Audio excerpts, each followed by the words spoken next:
Hello friends, ఈ బంతి చామంతి పక్క పక్కన వేశాను. ఆ కాంబినేషన్ చూసి మన మెగాస్టార్ చిరంజీవి గారి పాట గుర్తొచ్చిందండి నాకు. ఎప్పుడు టిప్సేనా, ఇవి కూడా చూడండి కాస్త సరదాగా మా తోటలో.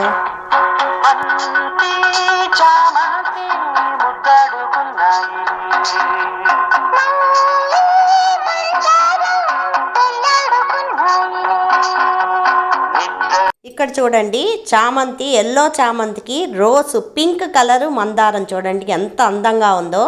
నిజంగా మదర్ నేచర్ మనకి ఎన్ని కలర్స్ ప్రొవైడ్ చేసింది. ఈ ధనుర్మాసంలో, ఈ వింటర్ సీజన్లో, ధనుర్మాసంలో అమ్మవారు ఈ చామంతులు, మల్లెలు ఇవే కదండి స్వామివారికి సమర్పించింది. చూడండి గుత్తులు గుత్తులుగా చామంతులు ఎలా పూచాయో.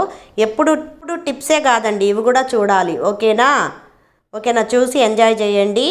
నెక్స్ట్ ఇక్కడ నేను మెంతికూర అలా జల్లానండి. ఎంత బాగా మెంతులును పాలకూర వచ్చాయో మీకు కూడా చూపిస్తున్నాను. Friend, please share and subscribe my channel friends.